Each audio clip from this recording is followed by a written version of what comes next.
we are ready to get started. I think we're ready to do some yoga. Great, awesome. So again, I want to welcome everyone from near and far. This is so great that you're able to join me today. My name is Linda, and I am an educator at the North Carolina Museum of Natural Sciences.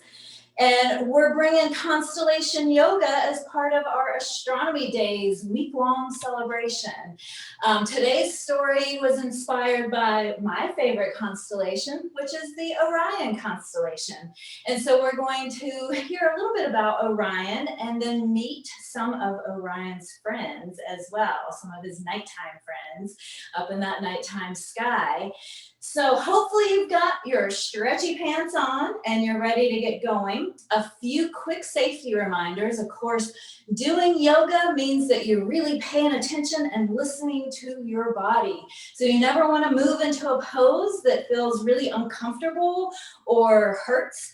And so if you do find yourself in a pose that you need to back out of, either back out of it a little bit and try to loosen up a bit, or, kind of not go so deep into it, I should say, or just release out of it all the way.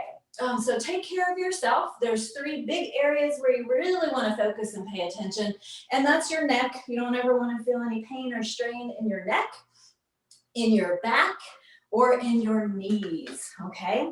So with that, we'll go ahead and get started. We're actually gonna start down on the floor in a cross-legged position. So join me in just a simple, comfortable cross-legged position. And we're gonna start with a few warm-up stretches. Now, why did I go black? Hang on a second. Oh, technology. Always. If there's anything reliable about technology, it's that it will sometimes be unreliable. All right. Sorry about that. Oh, that was funny. Okay, so we're gonna start doing our warm-up exercises. So from your comfortable cross-legged position, bring those palms facing up towards the sky, but drop the fingertips towards planet Earth and just gently touch the earth here. We're gonna take a big inhale up, reach and lengthen up, look up towards the sky, grab those stars. Big, full, deep breaths here. Take another big inhale, and as you exhale, bring those arms back down to planet Earth. We're gonna plant one hand and then reach and stretch over with that opposite arm. So you get a nice long side stretch all through the side of your body. Take a big deep inhale back up. Now plant that hand down on the ground and reach and side stretch over the other side. And we're gonna continue with this while Laura Beth leads us into a little bit of information about constellations. So keep going with those stretches. All right, so let's think about constellations for a bit. What exactly are they? Well, if you have ever looked up into the sky during the daytime, you may have been looking for different shapes or pictures in the clouds using your imagination, right? And constellations are kind of like that. They are star pictures that are found in the nighttime sky. And constellations are really incredible. They can actually help us navigate. So by naming the stars and their pictures, astronomers from a long time ago could actually find their way and navigate and kind of use the stars like a compass before cell phones and GPS ever existed. So finish up with a big deep inhale and then exhale those arms back down to earth. Awesome. Thank you, Laura Beth. So now we're going to make our way into a deep squat. So come on to the balls of your feet. Knees are bent. Hands are right. 2 fingertips are right, touching the floor in front of you. And from here, we're going to make our way into a hanging forward bend.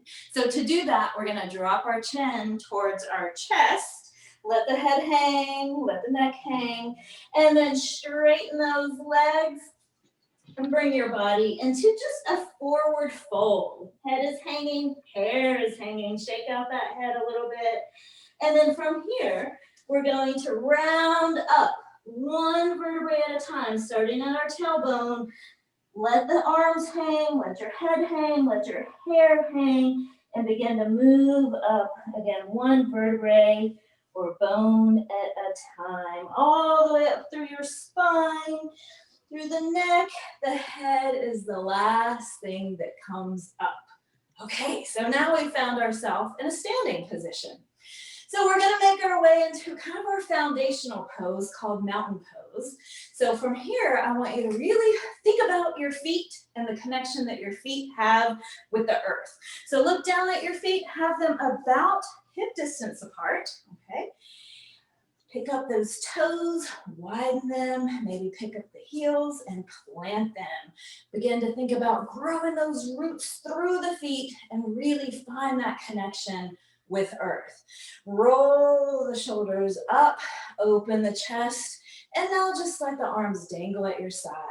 Draw that navel in towards the spine, relax the shoulders though. We don't want to have them all cinched up. Stand here for a moment for some full, deep breaths and think about your connection that the feet have with the ground that you're standing on. So continue like this. So it may be hard to see in this picture, but I am showing you the Orion constellation. And in Greek mythology, Orion was a mighty hunter. You really have to use your imagination to actually see the picture in these stars. Although if you joined us for Constellation Yoga Part 1, then you should already be able to pick it out. But I'll connect the dots for you so that we can see what it might have looked like. All right, here we go. So you can kind of imagine Orion, the mighty hunter, in that constellation. But sometimes it's still kind of hard to see a picture in that. So we're going to show you what an artist rendition would look like. So now you can get a better picture of Orion. Awesome. So take a look at that. You saw Orion often is depicted with a club overhead and either a shield or holding a lion's pelt out front. So we're going to move into our Orion poses now. And for those of you familiar with normal yoga poses, these are some of our warrior poses since Orion is that mighty hunter. Now you guys can keep facing me on your camera or your monitor, your computer monitor. I'm going to actually turn sideways on my mat just so that you can see me move into these poses a little bit better. So we're going to come into, well, you guys are already in mountain pose, right? I'm going to come back into my mountain pose. Again, feet are about hip distance apart. You've really grounded those feet to the floor. We're going to bring hands to our hips and then lengthen up towards the sky with the crown of our head. And the crown of our head is not the forehead, but towards the back part of our skull. And from here, we're going to take a big step forward with our right leg. So step that forward nice and long and strong. So that front knee is bent. That back leg is nice and straight. You may even pick up the heel for a moment and then sink it and plant it into the ground behind you. Nice, strong, straight back leg. Front leg is bent. Facing forward now with our hands on our hips, we're going to draw that navel in towards the spine, lengthen up our spine towards the ceiling, or towards the stars, I should say, and take a big inhale, bring those arms straight up. Now, you might be squishing your shoulders together, so from here, relax those shoulder blades down your back, so your shoulders are somewhat relaxed now. Take a couple of full deep breaths here, in through the nose and out through the mouth. One more. On your next inhale, lengthen those arms up, and as you exhale, bring the arms out into T position. So our right hand is right over our right knee out front, and our left arm is stretching out back over that straightened back leg that we have. So full deep breaths here. Find that inner warrior energy, and then moving even further into our Orion pose. Raise that club behind, bring that lion pelt out front, and be nice and strong. Tap into that Orion energy, the mighty hunter. One big deep inhale and exhale. On our next inhale, we're going to lengthen the arms back up. And then on the exhale, bring those hands back to our hips. And from here, we're going to step that front foot back to meet our other foot at the back of the mat. Awesome, you guys. Now we've done one side. In yoga, it's really important that we do both sides so that we don't end up all crooked, okay? So back to your mountain pose. Find those feet, sink those feet into the floor. Find that nice, firm, solid connection with the earth. And this time we're gonna step our left foot forward into our warrior or our Orion pose. So that front knee is bent, that back leg stretches out behind, pick up that heel, and then sink that energy into the earth below. Hands are on hips.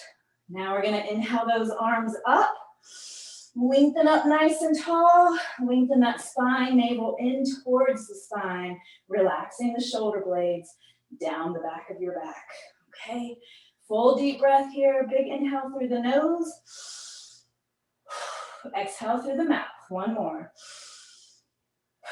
On your next inhale, reach those arms up and arms come out into T position again. For this one, our left arm is stretching out front, right over that bent left knee, and our right arm is stretching out back behind. Tap into that warrior or Orion energy. Bring your club up from behind. Bring your pelt, your lion pelt out in front. Take some full deep breaths here. You're nice and strong, not floppy Orions, but nice and strong. Hold that for a breath or two. And on your next inhale, bring those arms up and then exhale the hands back to your hips. Again, take a nice big step back with that front leg to join your foot behind. All right, excellent work, you guys. Nice job. So hopefully you're all feeling like Orion mighty hunters at this point. So those are our strong warrior poses. Now we're gonna move into our challenge pose that to me looks just like the Orion constellation in the nighttime sky. So for this, we're gonna start back where we were before in our mountain pose, okay? So sink those feet. Feet are about hip distance apart, so there's some space between them. And then we're gonna step our right foot forward first, okay? Front knee is bent again. Left leg stretches back, sinking that heel into the floor. And for this balance pose, we're gonna end up coming and bringing all of our weight onto our front leg while that back leg lifts up off the floor. But before you do that, let's take a moment to get into that pose by finding your breath here. Find that energy. For a balance pose, it's really good not to move the head around and look around, but instead focus a spot on usually probably the floor or the wall in front of you. All right, for this one, inhale those arms up again. Exhale them out into T position. Standing nice and tall. You can even turn your body a little bit for this one. And then again, we're gonna bring that weight onto our front leg simply by leaning forward, reach out through that front arm, begin to tilt and raise that back leg for Orion up in the sky. If you fall out of it, that's okay. You can go right back into it. Whoa. Luckily, I have a wall behind me, which is a great way of practicing this pose. When you're ready to release out, step that back leg back. Hands can come back to hips. Take a nice big strong step back with that front leg to join your back leg. All right, you guys, everyone holding up okay? We gotta do our other side. Full Orion pose in the nighttime sky. So this time, we're stepping our left foot forward. That front knee is bent. Back leg stretches and reaches back down towards the floor. Press into that heel. First, find your strength and your balance here. It's always important before moving into a balance pose that you start nice and firm and solid and not already off balance. And then for this one, we're going to round up onto the toes of that back foot, begin to come forward on that front foot. Oh, hey, wait, go back. I forgot to raise our arms. Take a big, deep inhale And then exhale, bring the arms out. All right, from here, now we will begin to round up on the toes of that back foot, come forward on that front leg, and tilt into a nice, strong, ooh, I'm having a hard time balancing on this side, nice, strong Orion pose. Again, this is our challenge pose, so if you find yourself falling out of it like I am, just try again. Maybe concentrate and focus that gaze more. Linda, I'm just doing, the bare minimum chair yoga, and I'm very impressed by you, and I'm sure all of you at home right now. It's a very good challenge. Go ahead and step back, and then bring that front foot forward to join that back foot. Wonderful, you guys. I hope you're able to hold that balance pose. That is a challenge pose, as you could tell. And oftentimes, you'll find that you can balance better on one side, as you saw in me, than the other side. So let's take a breather here and make our way to a comfortable cross-legged position on the floor again. All right, so I hope y'all are ready to meet some of Orion's friends. Like many hunters today, Orion, the hunter's faithful companions, were never too far from him. In fact, they can always be seen in the nighttime sky near Orion as the constellations Canis Major and Canis Minor, also known as Big Dog and Little Dog. You can see the constellations pictured here, right, with those dots connected, or with a drawing of what someone might have been imagining when they were seeing the constellations. So dogs are in a group of animal called canines. And this includes domesticated dogs, like the ones we might have as a pet. It includes wolves, coyotes, and more species as well. So canine animals are carnivores. So they're famous for those long, sharp canine teeth. Thanks, Laura Beth. Actually, I have a canine skull with me today. Okay, so this is not a real skull. This one is made out of hard plastic, but it is a replica of the skull of a German Shepherd dog. Of course, German Shepherd dogs are about the same size as a coyote, maybe some wolves. Wolves are probably a little bit stockier though. But one of the things I want to show you, as Laura Beth mentioned, canines, which include the dogs and the wolves and coyotes and others, are known from their teeth.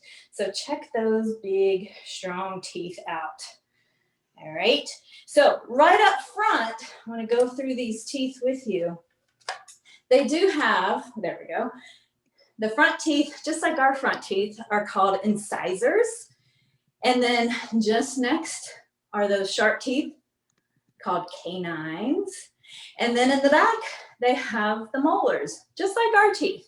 Of course, our molars and our canines aren't quite this sharp, right? So our teeth as humans are meant for eating both plants and animals, so a variety of foods. We're called omnivores.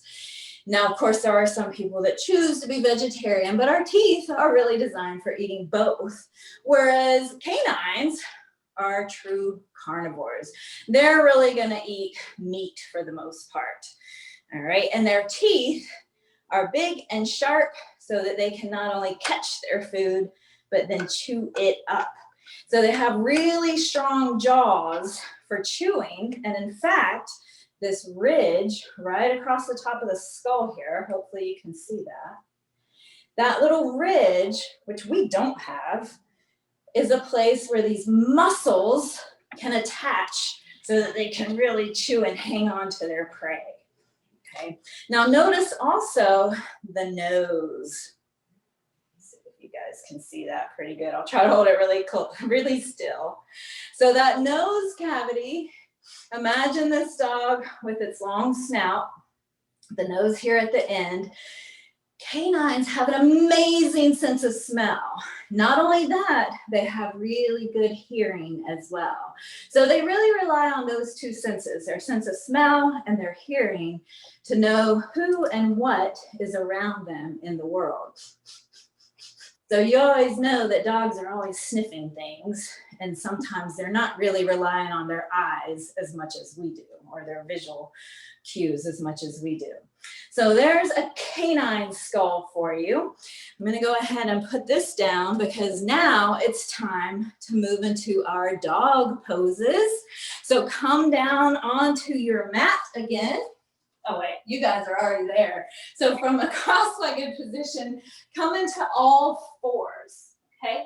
And for this, you wanna make sure that your hands are directly under your shoulders, okay?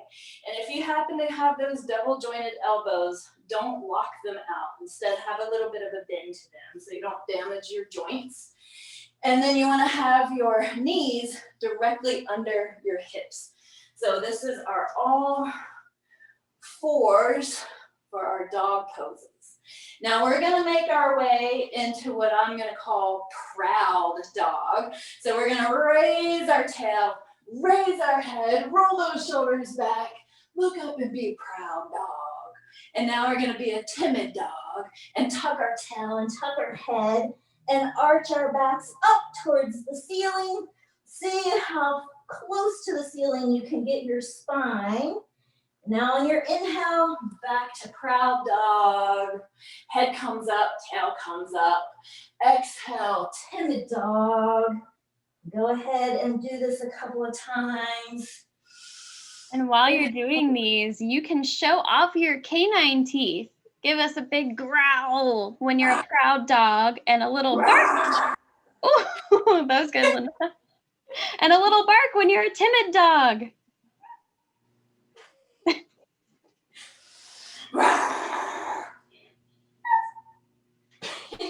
Keep going. This feels really good on your spine. All right, so now from here, think about when the dog's human gets home, like from work or someplace. What do dogs do? They become a happy dog. So wag your tail, wiggle your whole spine. You're so excited to see that owner. See how much movement you can get in your spine. And then of course, owners love it when their dogs do tricks. So come back up onto your knees, okay? And we're gonna go into begging pose. Yeah, so begging pose here. Now we're gonna add a bit to this by stretching our left arm up, reach up, up, up, up, up, and over. You might turn your toes under and touch your heel. And then inhale that arm back up. Let's do the other side. From begging pose, reach that right arm up, up, up, up, up, and over. Maybe grab that heel behind. Inhale back up. Now guess what? We're gonna do both arms. Inhale up, bring them all the way over. Grab those heels behind. Open up through the chest. Lengthen the entire front of the body and breathe. Hopefully your master will put something yummy in your mouth, like a Reese's peanut butter cup. And then one more big deep inhale, and then exhale. Release down, come to sitting on your heels. So now we're going to sit and shake.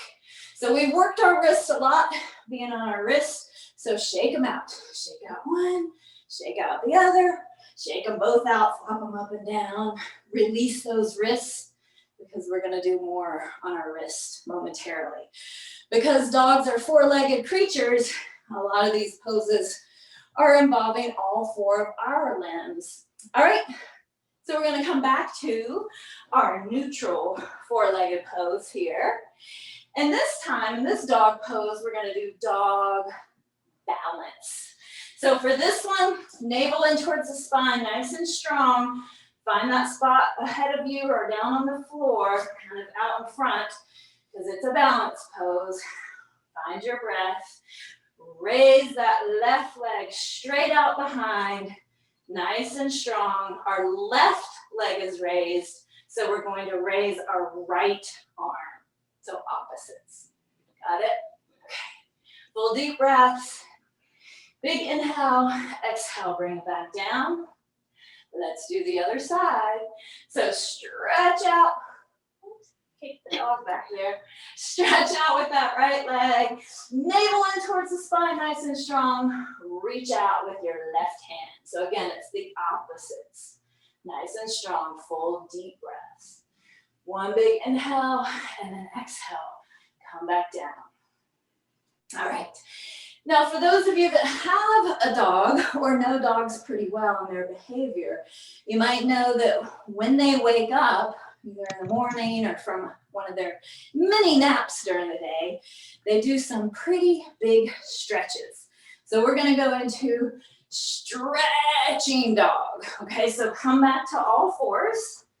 Walk the hands forward just a little bit so your hands are not right under your shoulders anymore. Spread those fingers wide. Feel that connection now with the floor and your hands. Turn the toes under. Straighten those back legs and then press out through your tailbone. Send that tailbone up towards the ceiling. Nice big stretch in the morning. Oh, send that tail straight up towards the sky. Big inhale and then exhale, bend the knees, come back down. All right, now that we've got that big stretch going, every morning, dogs have to do their business. So we're gonna be a male dog now, and you know what that means when they're outside. So come back into that big dog stretch, hands come out, turn those toes under, straighten those legs, nice full big stretch first, and then bring that left leg straight up and back, bend the knee and turn. And then release out, plant that left foot, bring that right foot up and back, bend that knee and turn. Mark something else. All right, one more time each side. That feels so good. Left leg up, bend the knee, turn. And plant that foot, right leg up, bend that knee, and turn. Mark something over here. Fire hydrant, or a tree, or a fence, signpost. Stretch through those feet, and then bend the knees. Come back down. Okay, to finish up our dog poses, I don't know about you, but I'm warming up. To finish up our dog poses now, we're gonna do what's up dog pose. So for what's up dog pose, we're gonna go back into that stretching dog and then bring our way into what's up dog. So back in the table, hands are a little bit more forward. Turn the toes under, straighten the legs, send that tail up towards the sky, wag that tail a little bit, and then begin to bring the head forward so that the shoulders are right over the hands. Roll open the chest, drop the hips, but notice my legs are still up off of the floor. I'm pressing out through my heels, my shoulders are rolled open, and now have to smell around. What's that smell? What's up? What's up, dog? And dogs can smell things that are 12 miles away, which is 20 kilometers, for those of you using the metric system. Isn't that crazy? That is crazy. Can you imagine being able to smell something 12 miles away? If you haven't already done so, go ahead and release out of what's up, dog, and come to a comfortable seated position. We're going to take a little breather here. All right, so y'all did a great job doing all of those dog poses, and I hope that you are ready to meet our last constellation. We are going to talk about the prey. What do you think Orion the hunter was hunting up there in the sky? Orion the hunter's favorite prey was rabbit. And the rabbit constellation, as you can see in this picture, is found at the feet of Orion, the feet of the Orion constellation. So this constellation is called Lepus, which is Latin for hare. Not as in, my hair here, but hair like a rabbit, like in the book Tortoise and the Hare. Very fun. So I've got on my rabbit ears now. I love Switching them. gears from predator to prey. So here's a rabbit skull. And what I want to show you about the teeth of a rabbit is that they have two big incisors on the bottom and four big incisors on the top.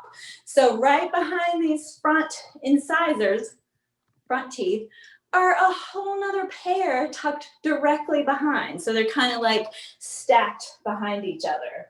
And that's different than rodents. Rodents' teeth look very similar, but rodents don't have those extra incisors behind their front ones. And then there's a big gap here, a big space where there's no teeth. And then in the back are those molars for grinding up plant matter. So those front incisors are for snipping, snip, snip, snip, snipping the grass, snipping the clover, snipping the carrots in your garden, snip. And then the back molars grind up that plant matter and chew it up. Now looking at this rabbit, my friend here, as I mentioned, rabbits are prey animals. So rabbits are specially equipped with eyes on the side of their head, and they can see almost all the way around without even moving their heads. They just can't see directly behind them, but they can see all around with just keeping their head still because their eyes are on either side of their head. So rabbits are always looking for danger. They're always listening for danger. And if you've ever seen a rabbit, they're always sniffing for danger as well. So always on the lookout for danger. Now, luckily, they're also specially equipped with huge back feet and strong back legs, and they have this handy dandy coloration that enables them to hide or be very well camouflaged under bushes and in grasses, like brown grasses. And so if they do sense danger, they can go hopping and running away. So that brings us to our next pose, which is escaping rabbit pose. So come on to the floor in a deep squat. I'm going to turn sideways so you can see me a little bit better. This one to me is the challenge pose. Whew, I thought Orion in the sky was hard. This one will make you sweat. All right, so we've got our big back feet, just like our rabbit. Our little front feet out front. But the cool thing is, when a rabbit runs or hops, their back feet come forward of their front feet. So it'll look like this, okay? So I just stepped into that. But we're gonna try to hop around the room and bring our back feet as far forward in front of our front feet as we can, okay? So go ahead, little rabbits. Start hopping. Start hopping. Start hopping. So now that you know how a rabbit hops, a little quiz, and you can take a break from hopping or you can continue hopping. Which direction do you think this rabbit was hopping through the snow? What do you think? Was it going this way? Was it going that way? I will show you. Remember that its back feet follow its front feet, or its back feet lead its front feet, rather. So this rabbit was actually going this way. That is so crazy. So when you see those rabbit tracks, it's a little confusing. You might think he's going one way when actually he's going quite the opposite way. So now to cool things down a bit and reground us back on Earth, because we did a lot of energizing poses, we're going to go into hiding rabbit. So now our rabbit's been chased by that prey. And so we got to go hide from him. So come on to your knees if that works for you. Bring your hands alongside your feet. Okay, and then bring your forehead to the floor and try to hide. Remember, you're very well camouflaged. So hide down You can grab your ankles or your sides of your feet or your heels and come into a nice, quiet, hiding rabbit. Take a big, full, deep breath through your nose and exhale all the way through your mouth. Inhale again through the nose. Exhale through the mouth. And then sit and hide quietly for 3 more breaths.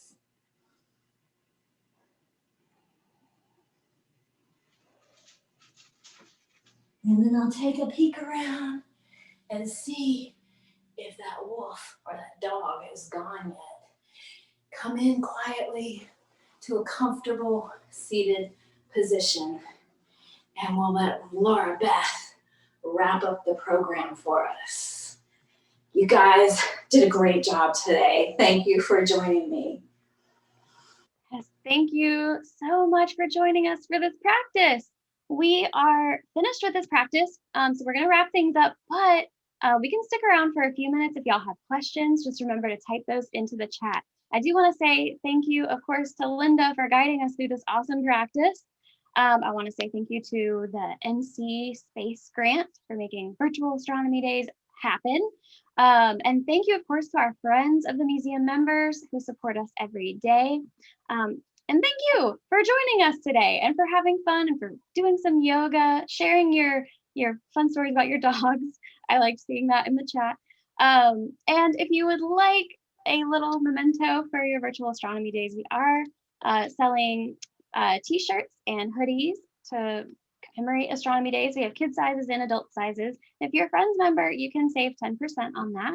And we would also love it if you could leave us your feedback about this program and other programs if you attend them for astronomy days. We're going to put a link in the chat to that survey. And don't forget, of course, that Astronomy Days does not end with this program. So we're going to have some more Astronomy Days programs through Sunday.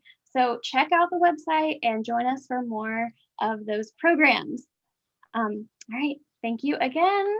And we're going to stop the recording now.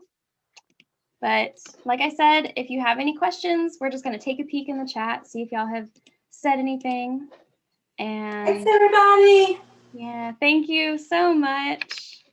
We're glad that you had fun. And Linda, everyone loves your dress. Thank you. Oh, Lily wants to know why dogs eat bunnies. Well, because dogs are carnivores, and remember, dogs are meat eaters. So, I should say carnivores are meat eaters. So not just dogs, but wolves and coyotes. So as a carnivore, a bunny would make a really good, satisfying, very protein-rich and delicious meal. So that's why dogs eat rabbits. Luckily, though, rabbits have a whole bunch of babies, and not only do they have a whole bunch, but they continue to have a whole bunch. So there's not a short supply of rabbits out there in the wild. Everybody's got to eat, right? Mm-hmm. Mm-hmm. Are there any other questions, Laura Beth? No, not any other questions that I can see. Gianna also likes your dress. I know. Thank you so much.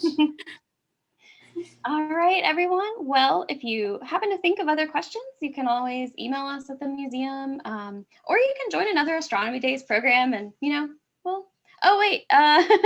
Lily also wants to know how many babies the bunnies have in a year. In a year? Oh, I don't know. Laura Beth, do you know that one? I don't have an exact number, no, but I do know that as long as the weather is good and warm and there are enough resources, so like enough plants for the bunnies to be eating, they can have babies, pretty much all year if the resources are there. So, and then each litter has, 4 to 5 babies? I think so. And so mother bunnies aren't real particular about where they will dig a little nest and have their bunnies and give birth to their bunnies. So especially around the springtime, which, it did snow this morning, but we're making our way towards spring now. So if you come across a little rabbit nest with babies in it this spring, and it's like right in your backyard where your dog goes, then what you can do, they grow up really quickly. So you can take like a wheelbarrow and put it over the nest. The wheelbarrow will leave just enough room for mom bunny to slip under and be able to feed her babies. And she'll typically do that about twice a day, like around morning time where we're moving from nighttime to daytime. And then again in the evening where we're moving from daytime to nighttime. So she'll come and squeeze under that wheelbarrow and feed her babies twice a day. And don't worry, mom is somewhere nearby. She just doesn't want to attract any predators to the nest. So that happens sometimes because, again, mom rabbits aren't real particular about where they give birth and make their nests for their babies. But luckily those babies grow up pretty quick. Thanks for coming, you guys. Are there any other last minute questions, Laura Beth, that we can try to answer? Nope, I'm not seeing any. Miranda did clarify for us that the official breeding season of cottontail rabbits, which we had people joining from all over the U.S., but in North Carolina, our only native rabbit is the cottontail. And so this one, the breeding season for those is usually March through September. And the mothers can have 3 to 4 litters during that time period. So, yeah. Good to know. It's a lot. Yeah. Thanks so much for coming, you guys. Be sure to check out other Astronomy Day programs through Sunday. Yes. Yeah. All right. Bye, everyone. Bye, everybody.